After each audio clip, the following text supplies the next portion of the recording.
إن الحمد لله نحمده ونستعينه ونستغفره ونعوذ بالله من شرور أنفسنا ومن سيئات أعمالنا.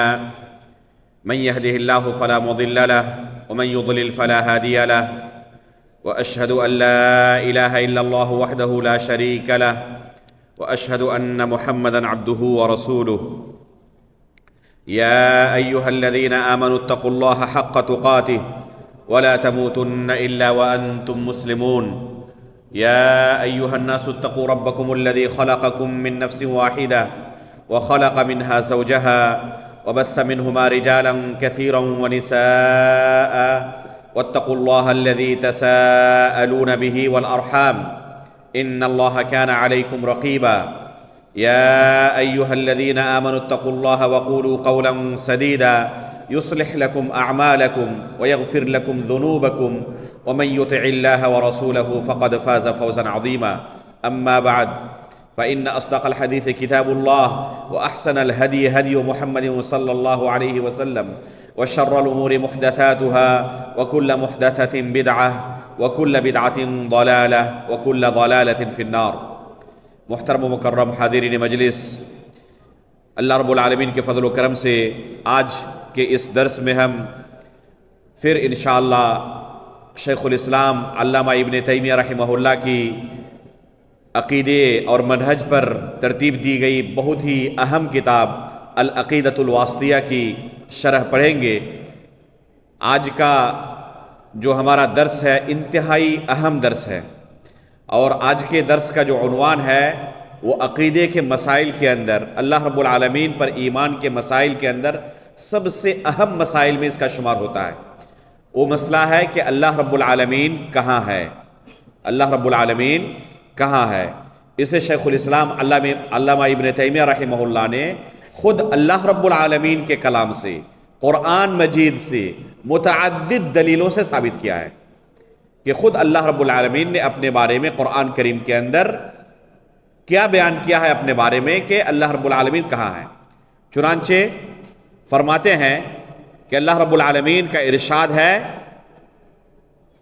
الرحمن علی العرش استوى، کہ اللہ رب العالمین عرش پر مستوی ہوا. الرحمن علی العرش استوى، کہ اللہ رب العالمین عرش پر مستوی ہوا. یہ آیت قرآن کریم میں ایک جگہ پر نہیں بلکہ اللہ رب العالمین نے اسے 7 بار الگ الگ جگہوں پر نازل کیا ہے. 7 بار اس آیت کو اللہ رب العالمین نے قرآن کے اندر دہرایا ہے. اسی طرح اللہ رب العالمین کا ارشاد ہے ثم استوى علی العرش، کہ اللہ رب العالمین عرش پر اس کے بعد مستوی ہوا. زمین و آسمان کی پیدائش کے بعد اللہ رب العالمین عرش پر مستوی ہوا. یہ آیت ثم استوى علی العرش قرآن میں ایک جگہ پر نہیں بلکہ 6 جگہوں پر اللہ تعالیٰ نے نازل کیا ہے. تو الرحمن علی العرش استوى 7 جگہوں پر، اور ثم استوى علی العرش یہ 6 جگہوں پر اللہ تعالیٰ نے نازل کیا ہے. 13 جگہوں پر اس صیغے کو اللہ رب العالمین نے بیان کیا ہے. یہ کس بات کی دلیل ہے؟ بار بار ایک چیز کو دہرانا یہ اس بات کی دلیل ہے کہ تاکہ لوگوں کے ذہن میں یہ عقیدہ راسخ ہو جائے کہ اللہ رب العالمین کہاں ہے. اللہ رب العالمین عرش پر ہے، اللہ رب العالمین عرش پر ہے، اللہ رب العالمین عرش پر ہے.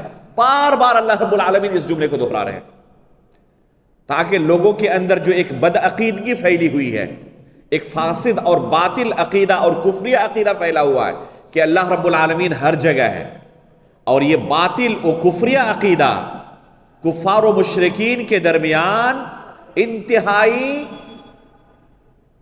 اہم عقیدہ ہے، جو یہ مانتے ہیں کہ اللہ رب العالمین ہر جگہ ہے. اللہ رب العالمین کو یہ عرش پر نہیں مانتے. چنانچہ اللہ رب العالمین نے بار بار اس آیت کو دہرایا تاکہ لوگوں کے ذہن میں یہ راسخ ہو جائے کہ اللہ تعالیٰ ہر جگہ نہیں بلکہ اللہ رب العالمین عرش پر مستوی ہے. تو یہ آیت مصنف نے ذکر کی. عرش کسے کہتے ہیں؟ یہ عرش عربی زبان کا لفظ ہے، اور عربی زبان میں عرش کہتے ہیں بادشاہ کے تخت کو. بادشاہ کے تخت کو جو کہ بہت بڑا ہوتا ہے اس کو عربی زبان میں عرش کہا جاتا ہے. یہ عرش تمام مخلوقات کے اوپر چھت کی مانند ہے، تمام مخلوقات کے اوپر ہے، یہ سب سے اعلیٰ مخلوق ہے۔ اللہ رب العالمین کی جتنی مخلوقات ہے سب سے اوپر کون سی مخلوق ہے؟ یہ عرش ہے، اور عرش کے اوپر اللہ رب العالمین ہے، عرش کے اوپر ہمارا رب مستوی ہے۔ استوا کا کیا معنی ہوتا ہے عربی میں؟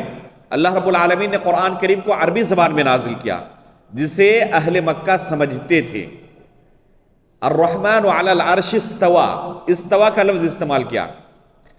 سلف صالحین کے جتنے نصوص ملتے ہیں اس استوا کے معنی میں، وہ تمام کے تمام نصوص اس بات پر دلیل ہے کہ عربی زبان کے اندر استوا صرف 4 معنوں کے اندر آتا ہے بس۔ ایک ہے علا، دوسرا ہے ارتفع، تیسرا ہے صعیدہ، اور چوتھا ہے استقر۔ صرف یہ 4 معانی آتے ہیں، علا، ارتفع اور صعیدہ۔ یہ تینوں کے تینوں قریب المعنی ہے۔ اردو میں اگر کہیں ہم ان تینوں کا معنی تو کہیں گے کہ بلند ہوا، علا اس کا یہ کہیں یا ارتفع کہیں، اس کا معنی ہے بلند ہوا۔ صعیدہ چڑھا، اور چڑھنا کس طرف سے ہوتا ہے؟ نیچے سے اوپر کو چڑھنا کہتے ہیں، اوپر سے نیچے کو اترنا کہتے ہیں، نزول کہتے ہیں عربی میں اس کو، اور ہماری زبان میں اترنا کہتے ہیں۔ تو صعیدہ کا لفظ اس کے معنی میں بیان ہوا ہے۔ اور چوتھا لفظ کیا ہے؟ استقر، استقرار پکڑا۔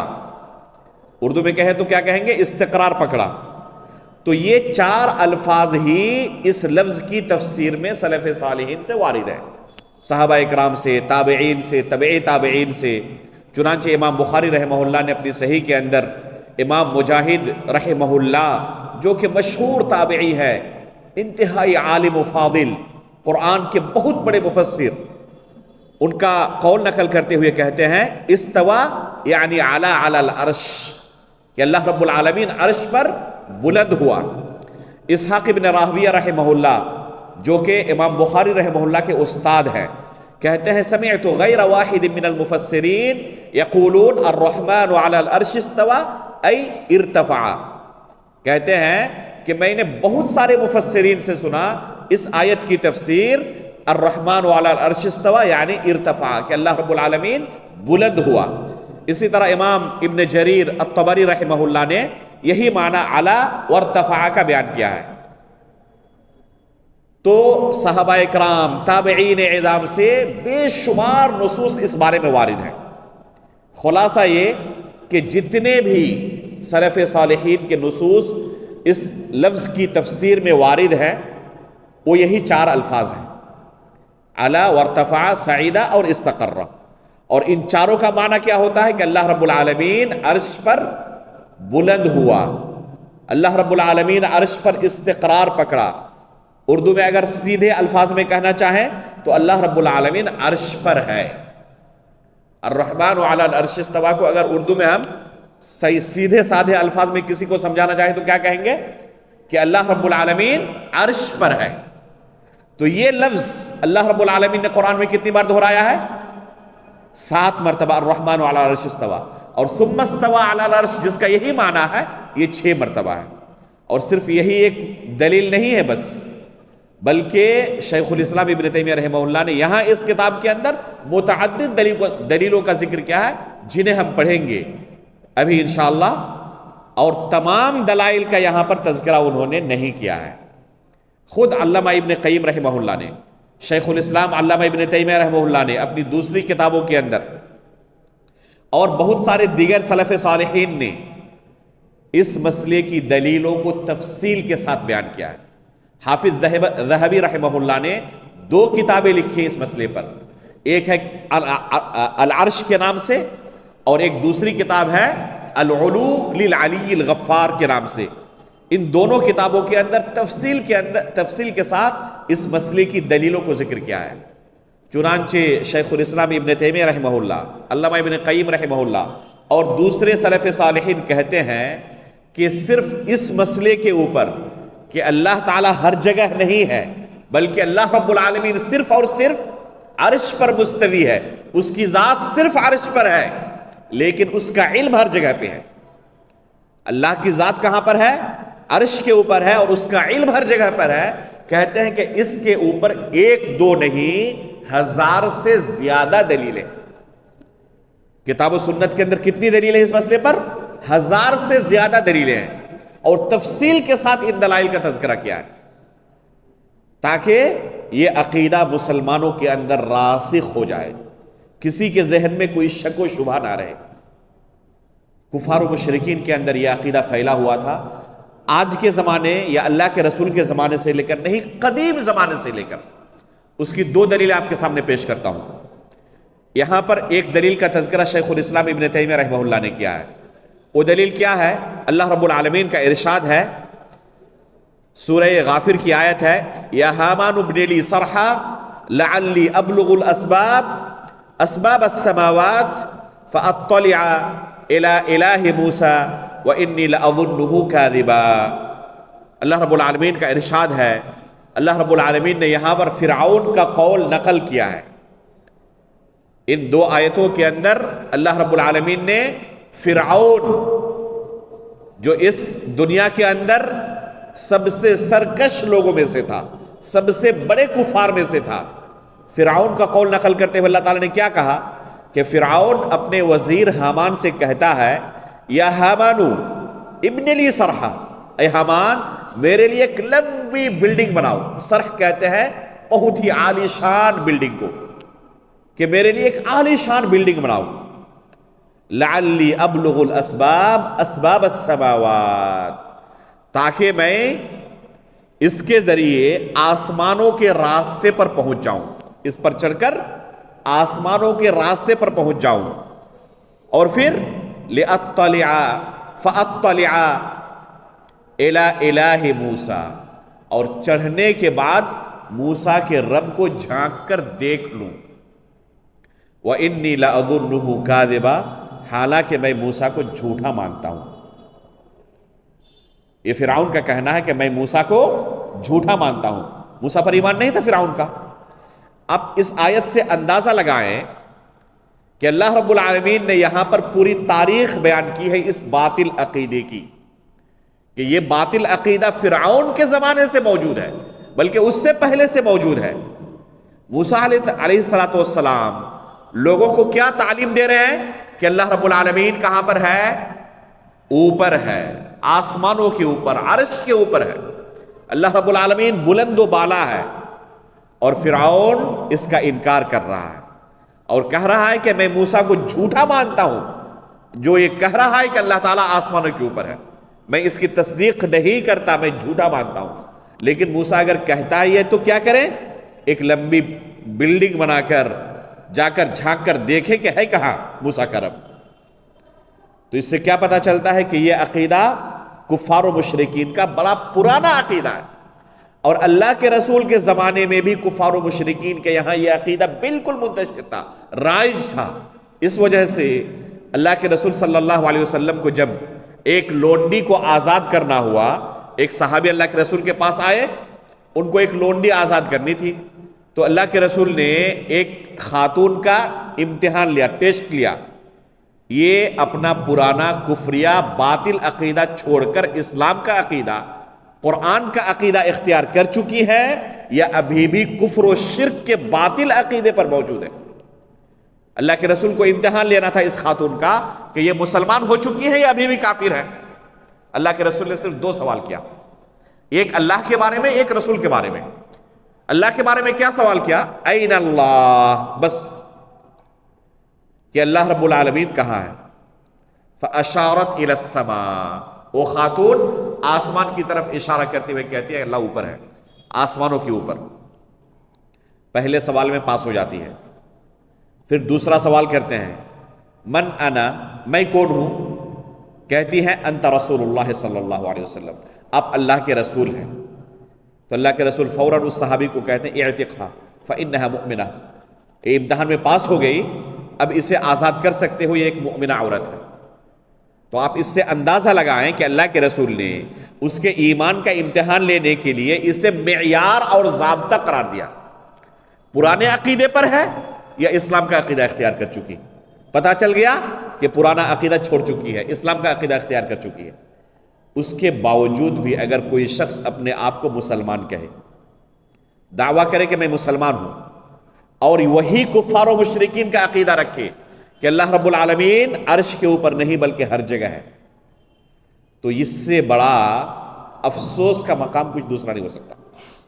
لیکن افسوس کی بات یہ ہے کہ امت مسلمہ کا ایک بڑا طبقہ جو اپنے آپ کو مسلمان کہتا ہے، وہ اسی کفریہ عقیدے کو مانتا ہے، پرچار بھی کرتا ہے، اور صراحت کے ساتھ کہتا ہے کہ اللہ رب العالمین عرش پر نہیں ہے، اور اس کے لیے بوکس اور باطل عقلی دلائل کا سہارا لیتا ہے۔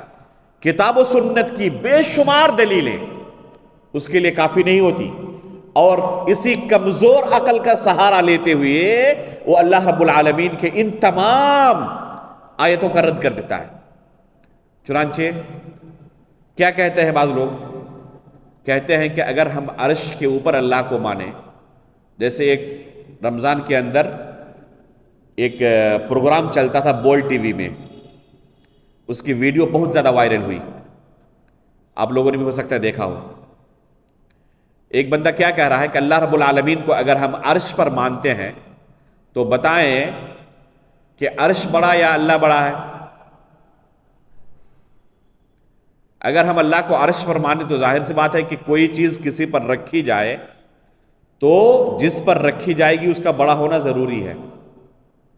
جیسے یہ آئی پیڈ ہے، ہم نے ٹیبل پر رکھا، تو اگر یہ اس سے بڑا ہو تو اس کا رکھنا ممکن نہیں، اس لیے اللہ کو عرش پر ماننے کی صورت میں لازم آئے گا کہ عرش اللہ سے بڑا ہے، تب اللہ اکبر نہیں ہوئے، اللہ سب سے بڑے نہیں ہوئے، اس لیے ہم اللہ کو عرش پر نہیں مان سکتے۔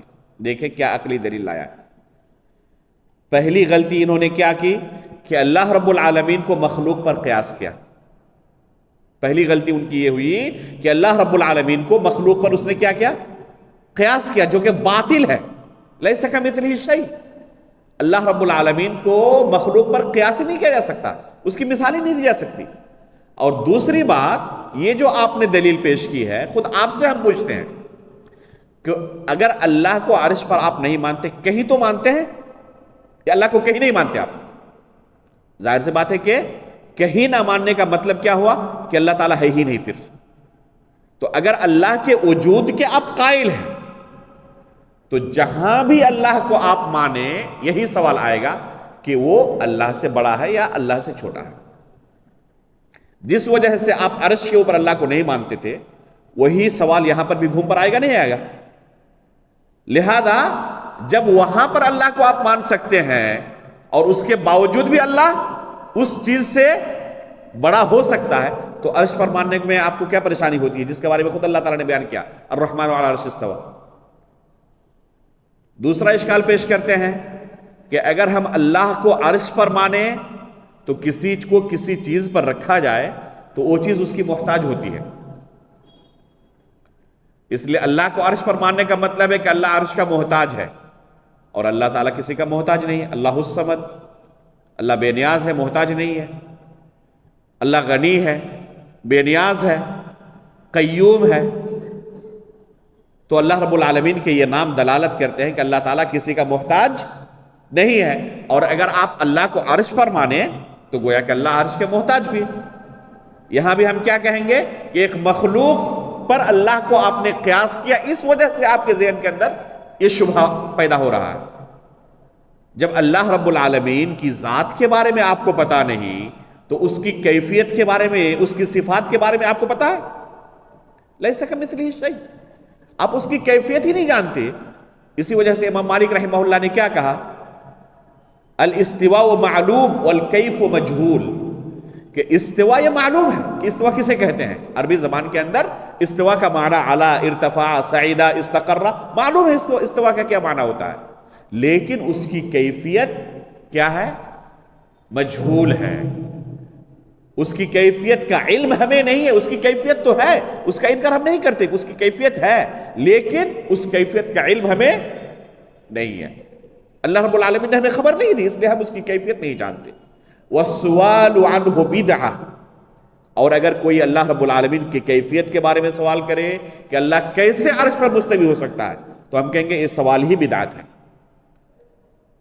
یہ سوال ہی بدعت ہے سرے سے۔ صحابہ اکرام نے یہ سوال نہیں کیا تھا اللہ کے رسول سے، تابعین نے صحابہ اکرام سے سوال نہیں کیا تھا، اس لیے سوال ہی بدعت ہے، اور کسی بدعتی کی طرف سے یہ سوال آتا ہے۔ یہ امام مالک رحمہ اللہ نے آج سے 1300 سال پہلے کہہ دیا تھا۔ اس لیے اگر کوئی یہ سوال کرتا ہے کہ کیسے اللہ عرش پر مستوی ہو سکتا ہے، تو جان لیں کہ اس کے اندر بدعت کے جراثیم موجود ہیں۔ یہ امام مالک رحمہ اللہ کا فرمان تھا آج سے 1300 سال پہلے۔ اس لیے یہ کہنا کہ اللہ رب العالمین کو عرش پر مانے تو لازم آتا ہے کہ اللہ عرش کا محتاج ہے، اور اللہ کسی کا محتاج نہیں، اس لیے عرش پر اللہ کو ہم نہیں مان سکتے۔ ہم اس بھائی سے کہیں گے یہ آسمان زمین کے اوپر ہے یا نہیں ہے؟ تو کیا زمین کا محتاج ہے؟ ایک مخلوق اللہ کی چھوٹی سی ہے۔ یہ ہوائی جہاز ہمارے سروں کے اوپر ہوتے ہیں نہیں ہوتے؟ یہ بادل ہمارے اوپر ہے یا نہیں ہے؟ تو کیا یہ اس کا ہمارا محتاج ہے؟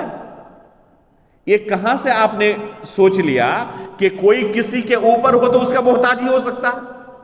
مخلوقات کے اندر ایک دو نہیں، ہزاروں مثالیں ایسی آپ پالیں گے کہ ایک مخلوق دوسری مخلوق کے اوپر ہے لیکن اس کا محتاج نہیں۔ تو یہ کہاں سے لازم ہے کہ اللہ عرش پر ہو تو اللہ تعالیٰ عرش کا محتاج ہو جائے گا؟ پہلی بات کہ یہ قیاس ہی درست نہیں ہے کہ مخلوق پر خالق کو قیاس کیا جائے، نیز مخلوق کے اندر ہی ایک مخلوق کو دوسری مخلوق پر آپ قیاس نہیں کر سکتے۔ بہت ساری مخلوقات ایسی ہیں جو ایک مخلوق دوسرے مخلوق کے اوپر ہے لیکن اس کا محتاج نہیں ہے، جیسے ابھی ہم نے بیان کیا، بادل، ہوائی جہاز، آسمان سب ہمارے اوپر ہے، زمین کے اوپر ہے، لیکن یہ تمام چیزیں کسی کا محتاج نہیں ہے ان چیزوں کا۔ اس لیے یہ فلسفہ ہی باطل ہے۔ اس لیے ایک مومن کا شیوا کیا ہونا چاہیے؟ آمنا صدقنا، اللہ تعالیٰ نے بیان کر دیا ہے، اللہ کے رسول نے بیان کر دیا، ہمارے لیے بس اتنا کافی ہے۔ تو اس بارے میں سلف صالحین کا اجماع ہے کہ اللہ رب العالمین عرش کے اوپر مستوی ہے، اللہ تعالیٰ عرش کے اوپر ہے، ہر جگہ نہیں ہے، اس کا علم ہر جگہ پر ہے۔ وَهُوَ عَلِيمٌ بِذَاتِ الصُّدُورِ، کہ اگر دلوں کے اندر کسی کی کوئی بات کھٹکتی ہے تو اللہ تعالیٰ اسے بھی جانتے ہیں۔ ہم آپس میں قریب قریب بیٹھے ہوئے ہیں، آپ کے دل کے اندر کیا ابھی چل رہا ہے مجھے نہیں معلوم، میرے دل کے اندر کیا ہو رہا ہے آپ کو نہیں معلوم، لیکن اللہ رب العالمین عرش پر ہوتے ہوئے ہمارے دلوں کی حالت کو جانتا ہے۔ الا یعلم من خلق، کیا اسے ہی علم نہیں ہوگا جس نے پیدا کیا؟ ایک پیدا کرنے والے کو علم نہیں ہوگا؟ اس لیے یہ کہنا کہ اللہ رب العالمین کی ذات ہر جگہ موجود ہے، یہ حقیقت میں اللہ رب العالمین کی توہین ہے۔ اس ہر جگہ کے اندر آپ کے پیر کا نیچے کا حصہ بھی آتا ہے یا نہیں آتا؟ پیشاب و پاخانہ جہاں پہ جمع ہوتا ہے وہ بھی آتا ہے، ہر جگہ کے اندر نہیں آتا۔ کسی شخص کو کہے کہ آپ اپنے والدین کو، آپ اپنے کسی عزیز اور کسی معزز شخص کو وہاں پر رکھنا پسند کریں گے؟ کرے گا کوئی؟ لیکن اللہ رب العالمین کو وہاں پر رکھنا وہ گوارا کر لیتا ہے کہ اللہ تعالیٰ ہر جگہ ہے، تو ہر جگہ کے اندر وہ بھی آتا ہے یا نہیں آتا؟ وہ ایک انسان کو رکھنا گوارا نہیں کرے گا، اپنے آپ کو رکھنا گوارا نہیں کرے گا، لیکن اللہ رب العالمین کے ساتھ دیکھے کہ ایک باطل عقیدہ انسان کو اللہ کی توہین پر کیسے مجبور کر دیتا ہے کہ وہ اللہ رب العالمین کے بارے میں کہتا ہے کہ اللہ تعالیٰ ہر جگہ ہے۔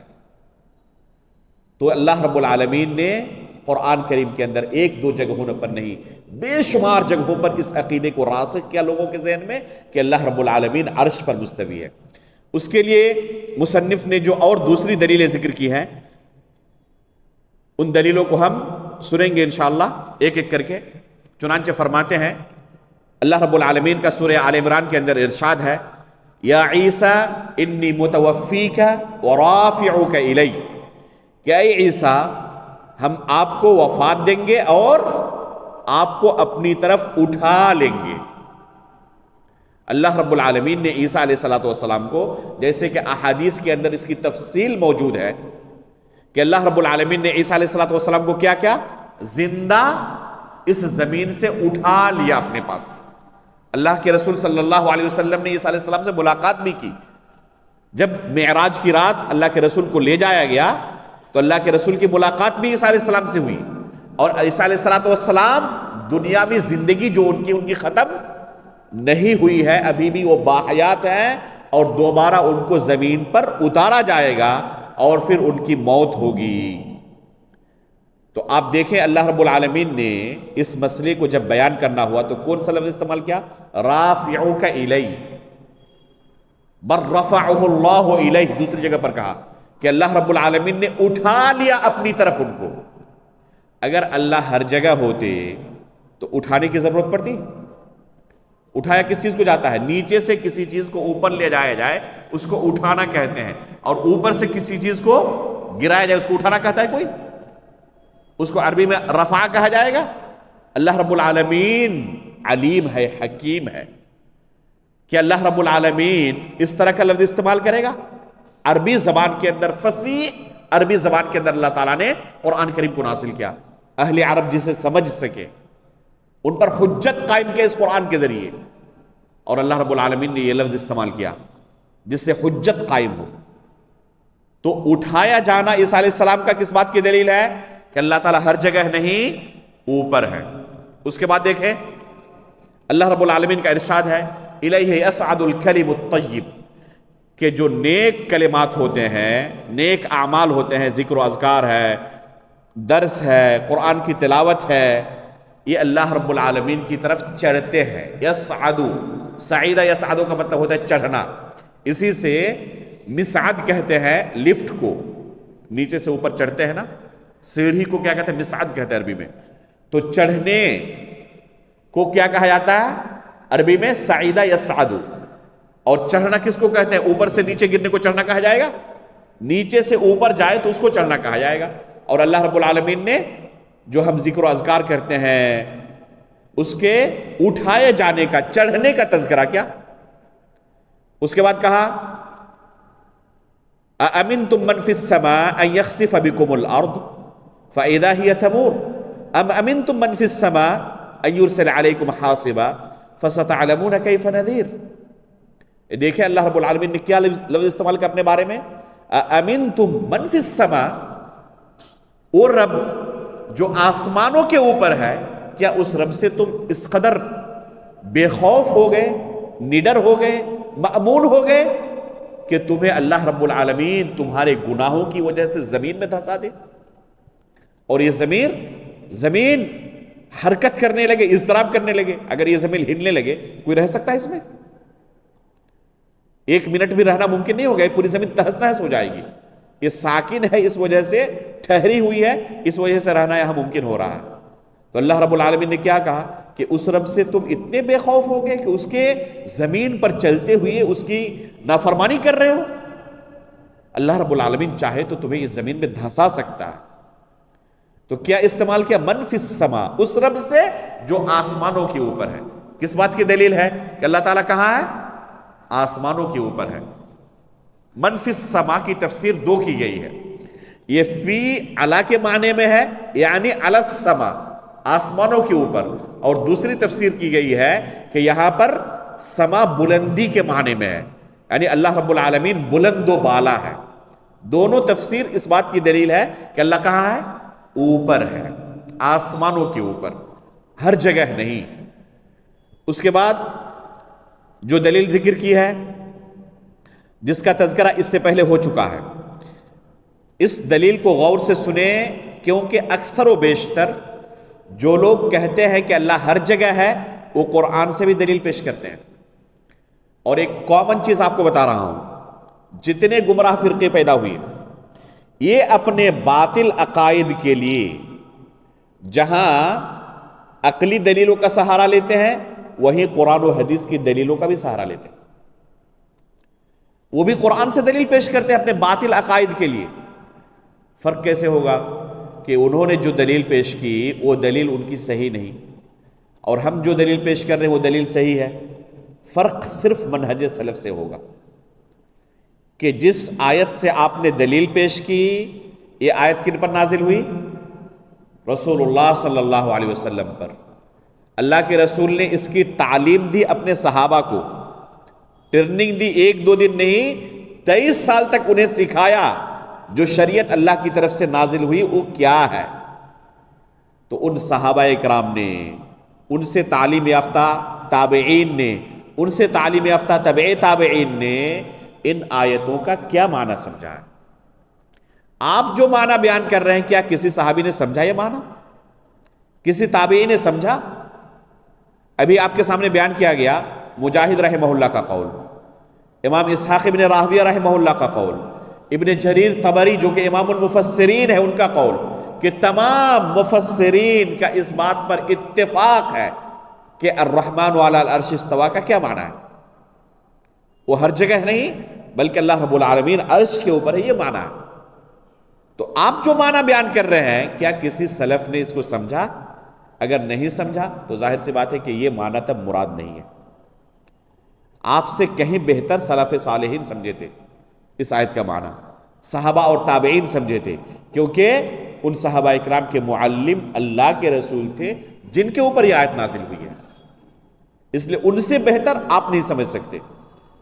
چنانچہ یہ جو آیت ہے، اس آیت سے اہل باطل، معتزلہ اور جہمیہ جو اللہ رب العالمین کے عرش پر ہونے کا انکار کرتے ہیں، وہ اس آیت سے دلیل لیتے ہیں۔ وہ آیت کیا ہے؟ غور سے سنیں، یہ سورۃ الحدید کی آیت ہے، چوتھی آیت۔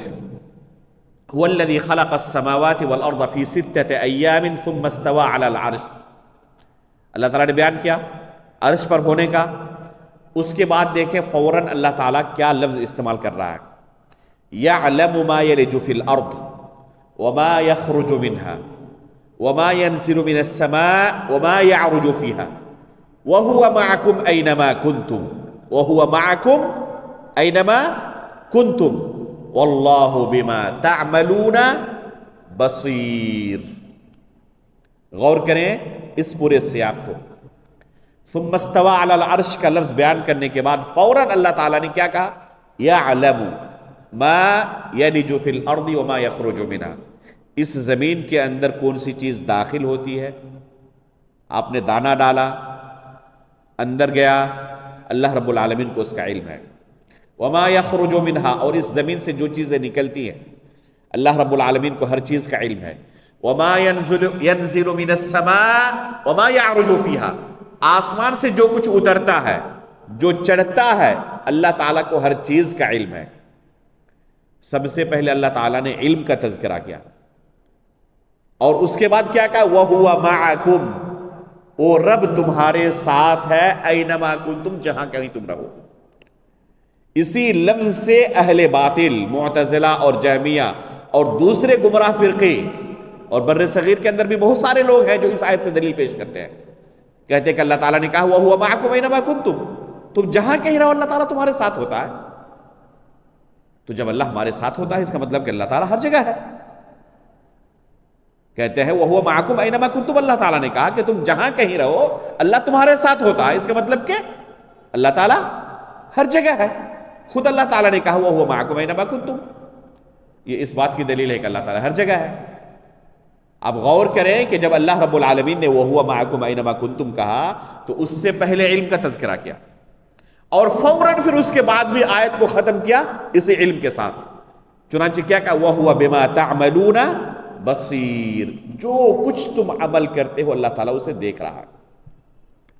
آیت کی شروعات علم سے اور آیت کا اختتام دیکھنے سے۔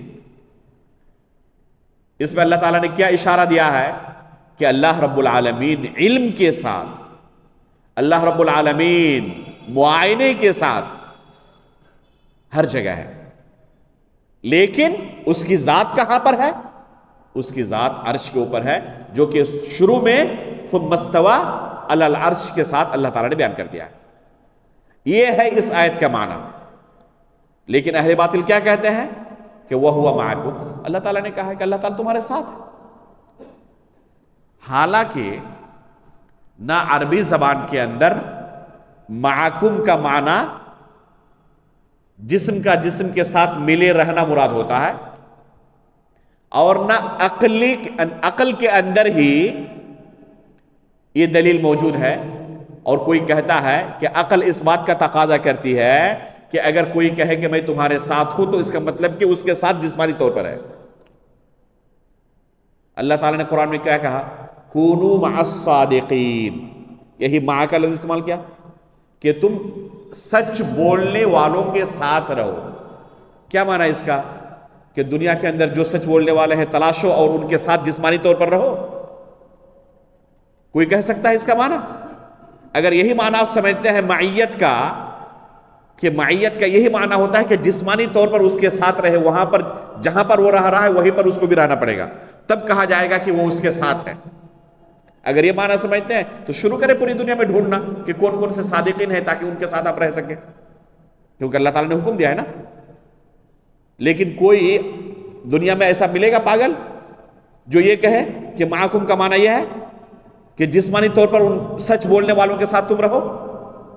بلکہ اس کا معنی کیا ہے کہ ان کے ساتھ ہم کیا ہے، ان کی رائے کے ساتھ ہیں، ان کے موقف کے ساتھ ہیں۔ دین اور شریعت کے اعتبار سے ہمارا وہی عقیدہ ہے جو ان لوگوں کا ہے۔ آپ بھی فون کرتے ہوئے اپنے کسی ساتھی کو جو گھبرا رہا ہے کہیں پر، نہ گھبرائیں، ہم آپ کے ساتھ ہیں، کہتے ہیں نہیں کہتے؟ کیا مطلب اس کا؟ وہ ہے سعودی عرب کے اندر، وہ ہے امریکہ کے اندر، آپ کہتے ہیں کہ نہ گھبرائیں، ہم آپ کے ساتھ ہیں۔ تو ہم آپ کے ساتھ ہیں کا مطلب کیا؟ کہ جسمانی طور پر آپ کے ساتھ ملے ہوئے ہیں؟ یہ کوئی بھی دنیا کا بندہ نہیں سمجھتا ہے۔ اس لیے یہ کہنا کہ اللہ تعالیٰ نے کہا وَهُوَ مَعَكُمْ کا مطلب ہے کہ اللہ رب العالمین ہر جگہ ہے، یہ نہ عربی زبان کا اسلوب ہے اور نہ عقل ہی اس بات کا تقاضا کرتی ہے کہ مع کا مطلب ہے کہ اللہ رب العالمین ہر جگہ ہے اور ہر ایک کے ساتھ ملا ہوا ہے۔ نعوذ باللہ من ذالک۔ تو اللہ رب العالمین نے صراحت کے ساتھ کہا کہ اللہ تعالیٰ عرش پر مستوی ہے، اس کے بعد علم کا تذکرہ کیا، اس کے بعد معیت کا تذکرہ کیا، اور پھر آیت کا اختتام کس سے کیا؟ بصیر کے ساتھ کیا، کہ اللہ رب العالمین دیکھ رہا ہے۔ معائنے کے ساتھ اللہ تعالیٰ ہر جگہ پہ ہے، علم کے ساتھ اللہ تعالیٰ ہر جگہ پہ ہے، جیسے کہ اللہ رب العالمین نے اور بھی بہت ساری جگہوں پر اسی اسلوب کے ساتھ۔ اس لیے آپ پائیں گے جہاں بھی اللہ تعالیٰ نے وَهُوَ مَعَكُمْ کا لفظ استعمال کیا ہے یا صفت معیت کا تذکرہ کیا ہے، وہاں پر آیت کی شروعات علم سے ہے اور آیت کا اختتام بھی علم کے ساتھ ہے یا معائنے کے ساتھ ہے۔ پورے قرآن کے اندر یہی اسلوب اللہ رب العالمین کا آپ پائیں گے، جو کس بات کی دلیل ہے؟ کہ یہاں پر معیت علم کی معیت ہے، ذات کی معیت نہیں ہے۔ اس لیے اگر کوئی شخص اس آیت سے یہ سمجھتا ہے کہ یہ آیت اس بات کی دلیل ہے کہ اللہ تعالیٰ ہر جگہ ہے، تو یہ اس کی خام خیالی ہے۔ صحابہ اکرام نے، تابعین نے، تبع تابعین نے یہ معنی کبھی نہیں سمجھا تھا۔ آپ چلتے ہیں چاندنی رات میں اور آپ کیا کہتے ہیں کہ یہ چاند ہمارے ساتھ ہے، ہم چل رہے تھے چاند ہمارے ساتھ تھا۔ اب چلتے جاتے ہیں چلتے جاتے ہیں چلتے جاتے ہیں اور چاند آپ کے ساتھ ہے۔ صرف آپ کے ساتھ نہیں ہے، جو آپ سے 1000-2000 کلومیٹر دور ہے ان کے ساتھ بھی ہے۔ تو کیا ساتھ ہونے کے لیے لازم ہے اس کے ساتھ جسمانی طور پر ملا رہے؟ جب اللہ رب العالمین کی ایک چھوٹی سی مخلوق چاند ہر ایک کے ساتھ ہو سکتا ہے، گرچہ وہ کافی ہم سے اوپر ہے، تو اللہ رب العالمین جو خالق ہے وہ عرش پر ہوتے ہوئے ہمارا ساتھ نہیں ہو سکتا؟ تو ساتھ ہونے کا معنی یہ نہیں ہوتا ہے کہ جسمانی طور پر اس کے ساتھ ملا رہے۔ جیسے کہ بہت سارے لوگ اس سے آگے بڑھ کر کیا کہتے ہیں، آپ لوگوں سے پوچھیں اللہ تعالیٰ کہاں ہے؟ خود اپنا تجربہ ہے، مسجد نبوی کے اندر ایک میوزیم تھا، قرآن کریم میوزیم، اور ایک میوزیم تھا اسماء حسنہ، یعنی اللہ رب العالمین کے پیارے پیارے ناموں کا ایگزیبیشن میوزیم ایک۔ تو بر صغیر کے جو زائرین جاتے تھے عمرہ کرنے کے لیے، حج کرنے کے لیے، وہاں پر زیارت کے لیے آتے تھے، اور وہاں پر میں نے تقریباً 1.5 سال تک دعوتی فریضہ انجام دیا ہے۔ تو اپنے ان بھائیوں سے سوال کرتا، ہر طرح کے لوگ جاتے وہاں پہ، ہمارے بر صغیر کے بھائیوں کا 90% جواب یہی ہوتا ہے۔ پوچھتے ہم اللہ تعالیٰ کہاں ہے؟ اللہ تعالیٰ ہر جگہ ہے۔ کوئی بہت زیادہ جوش سے بھرا ہوتا تو کیا اللہ ہمارے دلوں کے اندر ہے؟ ایک دم جوش کے ساتھ اللہ تعالیٰ ہمارے دلوں کے اندر ہے۔ آپ غور کریں کہ کس طرح لوگوں کے ذہنوں کے اندر یہ باطل عقیدہ داخل ہو چکا ہے۔ اللہ رب العالمین ہر جگہ ہے یا مخلوق کے اندر داخل ہو چکا ہے، یہ انتہائی کفریہ عقیدہ ہے. اسے عقیدۃ الحلول کہا جاتا ہے کہ اللہ رب العالمین انسانوں کے اندر، مخلوق کے اندر حلول کر چکا ہے، داخل کر چکا ہے.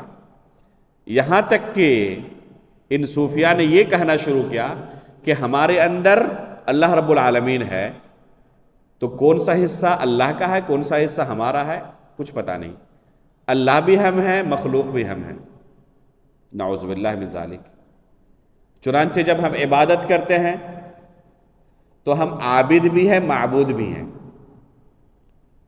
عبادت ہم کرنے والے ہیں، اور کن کی عبادت کر رہے ہیں؟ چونکہ اللہ ہمارے اندر ہے تو گویا کہ اپنی ہی عبادت کر رہے ہیں.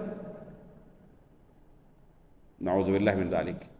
ڈاکٹر اسرار احمد صاحب نے اسی باطل اور کفری عقیدے کا زندگی بھر پرچار کیا تھا.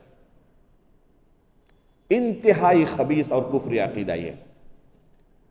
سلف صالحین کی ایک جماعت ہے جنہوں نے بیان کیا کہ یہ انتہائی خبیث اور کفری عقیدہ تھا، بلکہ سب سے سخت قسم کا کفری عقیدہ یہ تھا کہ اللہ رب العالمین کو مخلوق کے اندر حلول مانا جائے، بلکہ یہ مانا جائے کہ ہر چیز اللہ ہے.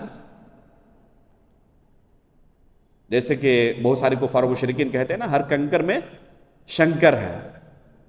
تو یہ عقیدہ کفار و مشرکین کا قدیم زمانے سے رہا ہے، مسلمانوں کا عقیدہ کبھی یہ نہیں رہا. اسی وجہ سے اللہ رب العالمین نے اتنی دلیلیں نازل کی تاکہ کسی کے ذہن میں یہ شبہ نہ رہے کہ اللہ تعالیٰ ہر جگہ ہے. اس مسئلے کے تعلق سے اور بھی چند آیتیں ہیں، اور بھی شبہات ہیں. انشاءاللہ اگلے درس میں ہم ان دلیلوں کو اور ان شبہات کو ذکر کریں گے اور ان شبہات کا رد بھی پیش کریں گے، تاکہ یہ عقیدہ ہمارے ذہن کے اندر راسخ ہو جائے، اور کوئی بھی بندہ اس مسئلے پر اگر ہمیں ملے جس کے ذہن میں شبہات ہو تو اس شبہ کو ہم دور کر سکیں. اللہ کے فضل و کرم سے ایک لمبے زمانے تک ان بھائیوں کے ساتھ گفتگو کرنے کے بعد، بہت سارے ویڈیوز بھی موجود تھے اس ایگزیبیشن کے، ان کے ساتھ ہم گفتگو کرتے تھے، اور اکثر و بیشتر لوگوں کو ان کے علماء نے گمراہ کیا ہوا ہے. جب ہم ان دلائل کو ان کے سامنے ذکر کرتے تھے، ان سے کہتے تھے اللہ کے رسول کے معراج کا واقعہ کہ اگر اللہ رب العالمین ہر جگہ ہوتے تو ذرا بتائیں کہ 7ویں آسمان تک اللہ کے رسول کو بلائے جانے کی کوئی ضرورت تھی؟ یا آپ معراج کا انکار کرتے ہیں کہ نہیں، کیسے اللہ کے رسول کے لیے اتنی بڑی منقبت، کیسے انکار کر سکتے ہیں؟ تو اگر اللہ تعالیٰ ہر جگہ ہوتے تو کیوں بلایا جاتا؟ عیسیٰ علیہ السلام کو اٹھایا جا رہا ہے، اللہ کے رسول کو بلایا جا رہا ہے، نیک کلمات اوپر اٹھائے جا رہے ہیں، اور قرآن کریم ان انزلناہ فی لیلۃ القدر ہم نے نازل کیا. ینزل ربنا تبارک و تعالی الی السماء الدنیا، اللہ کے رسول فرماتے ہیں ہمارا رب رات کے آخری پہر نازل ہوتا ہے، اترتا ہے. اترنا کس کو کہتے ہیں؟ اوپر سے نیچے آنے کو اترنا کہتے ہیں.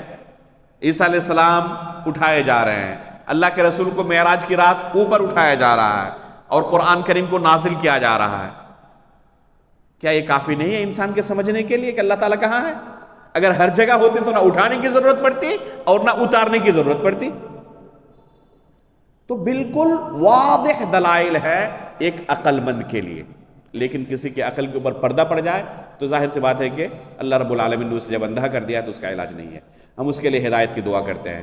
اللہ رب العالمین ہم تمام لوگوں کے ہدایت نصیب فرمائے، اور اللہ رب العالمین کے متعلق وہی عقیدہ اختیار کرنے کی ہمیں توفیق عطا فرمائے جو اللہ کے رسول نے اپنے صحابہ کو تعلیم دی تھی، جو صحابہ نے تابعین کو اور انہوں نے اپنے بعد آنے والوں کو تعلیم دی. اللہ رب العالمین آخری سانس تک اسی سلف صالحین کے عقیدے پر ہمیں باقی رکھے، اسی پر ہماری وفات ہو. آمین. تقبل رب العالمین. وصلی اللہ علی نبینا محمد. سبحانک اللہم و بحمدک، اشہد ان لا الہ الا انت، استغفرک و اتوب الیک.